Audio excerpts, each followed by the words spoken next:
Greg Martin kicks the show off every single Thursday out of Brisbane. Greg, bombshell news here. Just an hour or so ago, Leon MacDonald has quit the All Blacks, mate. He's walked away, gone. How about that? Woo. Now, my suspicious vibes go up and go, he's done something wrong. That's normally what happens, but I'm thinking rugby league.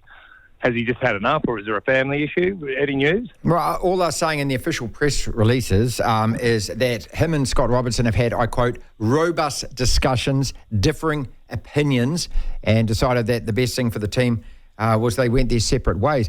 Man, this is a huge deal. That's a video review that was, what the F are you doing with this back line? Is that what we're talking? Well, I would think after the first two tests against England that there's probably a bit of that. You know, there's a hell of a lot of coaches involved, and several of these guys have been head coaches of Super Rugby sides. And then, of course, they're all in the All Blacks together. And obviously you don't agree on everything, but these two guys were tight, man. They worked together in 2017. They were ex-teammates. He was the first guy on board with Scott Robertson, was Leon MacDonald. I know. This is wonderful. I love seeing...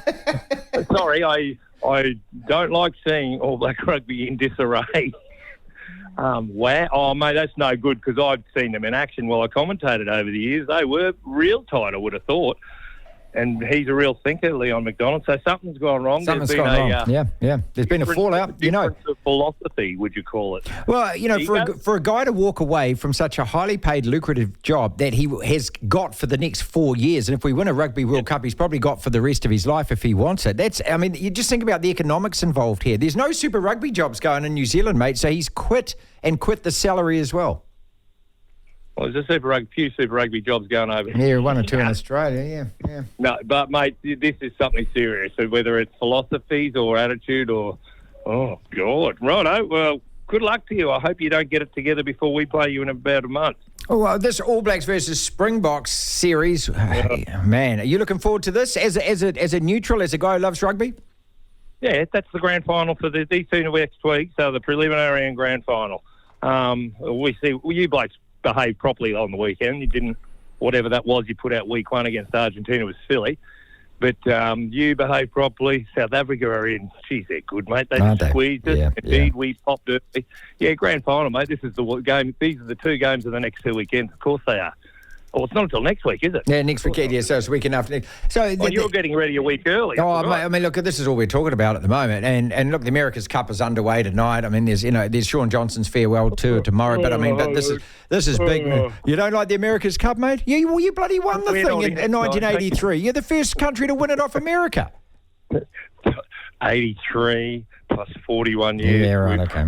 All about. I know you guys still love your sailing, and that's where you probably won some of your medals. Oh, actually, we won one gold medal, but who cares? Sailing. Sailing is one of the worst spectator sports ever. They try to get us involved, but you're going, that's 3 kilometres away. What's happening out there? Yeah, it's a TV sport. They actually do it bloody well, I reckon, on the TV with the graphics and things. A couple of rugby league things before we get into your Wallabies.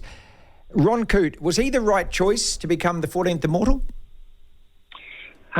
Well, as a young man, there was a thing called Rugby League Week.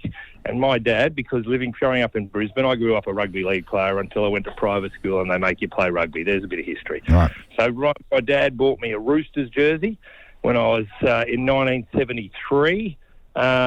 And I wore that and wore it. They won the premiership 1974-75. He was the best player for them both those years. So I was aware of Ron Coote. And it also rhymes to the Aussie word for having sex. Are you aware of that?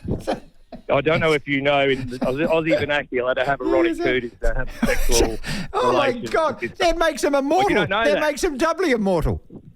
Well, that's why Les Kiss is so happy too. Because after you've had a few beers, you go and have a Les Kiss. Right. Okay. If you're part of the urban vernacular, you're famous already. Ron Coote he won 6 premierships, mate. I know.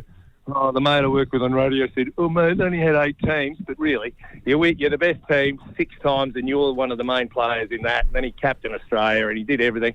I think then he started. All right, so it wasn't just on the field. He's a legend because he went to see a mate in hospital in the year 2000 and said, Rugby league doesn't look after our blokes who are down and out, and he said, let's start a thing called Men of League, which has become Family of League, and League now looks after everyone, and I reckon that's part of the reason he got it. Yeah, fair enough too. And I suppose there's always debate as to, how far back do you go, or do you start actually, honouring the guys who have just retired? I like the fact that, that they do dip down into history like this, and people are then forced to find out who this guy was. And when you stack up since him, Glenn Lazarus, the Brick with Eyes, won 5 premierships with 3 different teams, but I don't know anyone that's won 6, mate.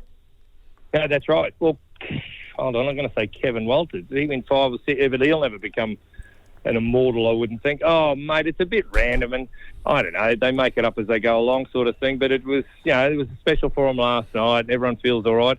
I reckon as they die, being an immortal, as they die, you should always have 13 of them on hand.